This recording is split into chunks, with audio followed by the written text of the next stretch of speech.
teman-teman semua, apa kabarnya hari ini? Semoga selalu baik, sehat, dan terus bersemangat ya meskipun kondisi sedang dalam pandemi begini. Oke. Baik, tema renungan kali ini diambil dari Lukas 10 ayat 25 sampai 37, yaitu tentang perikop orang Samaria yang baik hati. Dalam awal ayat perikop ini ada pertanyaan dari ahli Taurat. Guru, apa yang harus kuperbuat untuk memperoleh hidup yang kekal? Nah, di sini Tuhan Yesus meminta untuk mengasihi Allah dengan segenap hati, jiwa, kekuatan, dan akal budi kita sebagai yang utama, serta mengasihi sama kita, manusia, seperti kita mengasihi diri kita sendiri. Kemudian berlanjut dengan pertanyaan lagi, siapakah sesama kita? Nah, tentu saja semua orang. Karena setiap orang ketika diciptakan itu mempunyai martabat yang sama. Kita tidak punya hak untuk mengasingkan siapapun dengan menganggap rendah mereka. Lebih jelasnya, Yesus mengisahkan ada seseorang yang dirampok dan dipukuli habis-habisan ketika perjalanan dari Yerusalem ke Yeriko dan tergeletak hampir meninggal. Tidak lama kemudian ada 3 orang yang lewat jalan tersebut. Pertama seorang imam dan yang kedua orang Lewi. Mungkin kita jelaskan dulu ya tentang yang imam dan seorang Lewi ini. Kenapa seorang imam dan seorang Lewi tidak mau menolong? Karena pada zaman itu ada hukum tahir dan najis.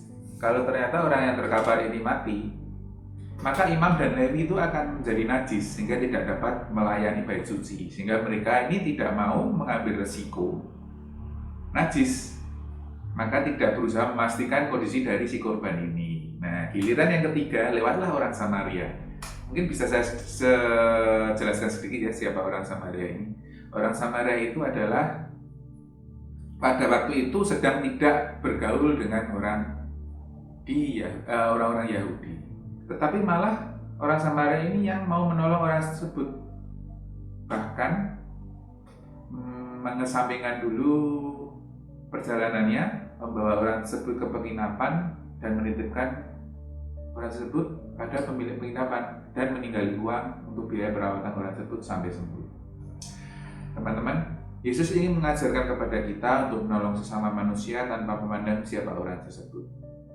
Karena kasih itu tidak mengenal batas.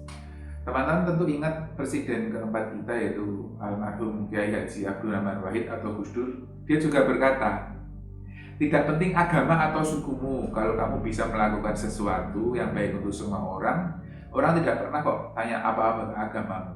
Demikian juga Bunda Teresa dari Kalkuta di India ya, yang selalu menolong orang tanpa memandang orang tersebut siapa. Teman-teman, saya punya kisah yang hampir serupa. Jadi ketika saya sekitar kelas 5 SD, pada waktu itu sudah boleh sepedaan keluar rumah. Saya bersepedaan dengan seorang teman saya yang satu kelas, dan ketika sudah selesai bersepeda kami pulang ke rumah karena lapar. Saya langsung menggoreng telur dadar sekitar 4 atau 5, saya agak lupa. Ketika mateng saya cepet-cepet makan karena lapar, tapi teman saya ini malah berhenti, tidak mau makan. Terus kemudian saya tanya, "Loh, kenapa nggak mau makan?" Saya itu kalau di rumah 1 telur buat 4 orang. Di situ saya kemudian bertekad untuk setiap hari membawakan dia sedikit beras, tentu saja dengan seizin nenek saya ya, karena waktu itu saya diasuh oleh nenek. Nah, suatu ketika saya ini dibully oleh teman-teman, tapi waktu itu dia malah ikut membuli saya. Saya jengkel setengah mati. Kemudian bertahun-tahun kemudian tidak bergaul dengan dia. Nah, suatu saat ketika saya sudah kuliah, tiba-tiba dia nongol ke rumah saya dan berkata, "Ibu Peter, saya tuh paling ingat kamu. Kali ini saya mau minta tolong. Saya ini sedang berjualan sampo untuk cuci mobil, apakah bersedia membeli?" Meskipun dalam hati saya kemudian teringat peristiwa bertahun-tahun lalu dan masih jengkel, akhirnya tetap aja saya beli sampo mobil itu. Dan yang terjadi, saya ada kelegaan di situ loh teman-teman. Nah, dari peristiwa ini saya sangat bersyukur, karena dari situ saya belajar untuk mencintai sesama tanpa pandang latar belakang, bahkan hal buruk yang pernah ia lakukan pada saya. Karena cinta kasih yang sejati dari Allah itu adalah saling menjaga sesama kita, karena kita semua berasal dari Allah yang sama. Dengan belajar mengasihi ciptaan Allah, maka kita pun mengasihi Allah dengan segenap hati, jiwa, kekuatan, dan akal budi kita. Kita bisa mengasihi sesama kita manusia tanpa batas di dalam hidup perutusan kita masing-masing. Kita bisa menjadi berkat banyak orang, seperti berbagi berkat dalam masa pandemi ini lewat pembuatan APD, facelift, memberi lebih banyak pada tukang parkir, mungkin begitu ya, serta berdoa mohon bimbingan Roh Kudus agar senantiasa hidup dalam diri kita, yang mana sudah diberikan kepada kita sejak pembaptisan. Dikatakan juga di Lukas 6 ayat 36, hendaklah kamu murah hati sama seperti Bapamu adalah murah hati. Kita perlu melakukan sesuatu yang lebih lagi ketika di masa pandemi banyak orang mengalami kesulitan. Jika kita tidak bergerak, siapa lagi? Kita perlu mendobrak rasa najis, rasa malas, rasa terbebani, atau bahkan amarah terdahulu ini untuk membantu lebih banyak orang. Seperti kadang mungkin saya ya, jengkel ketika kita mau parkir mobil, tukang parkirnya nggak ada.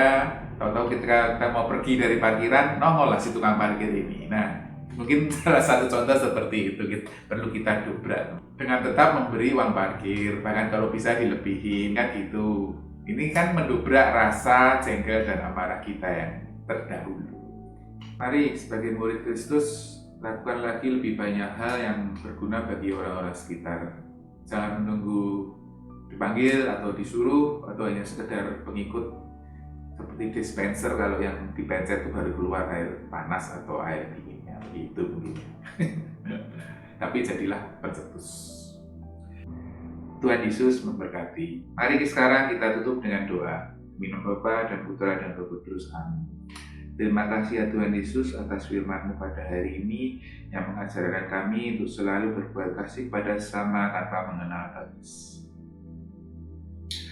Kemuliaan kepada Allah Bapa, Putra dan Roh Kudus seperti pada permulaan, sekarang, selalu, dan sepanjang segala abad. Amin. Demi nama Bapa dan Putra dan Roh Kudus. Amin.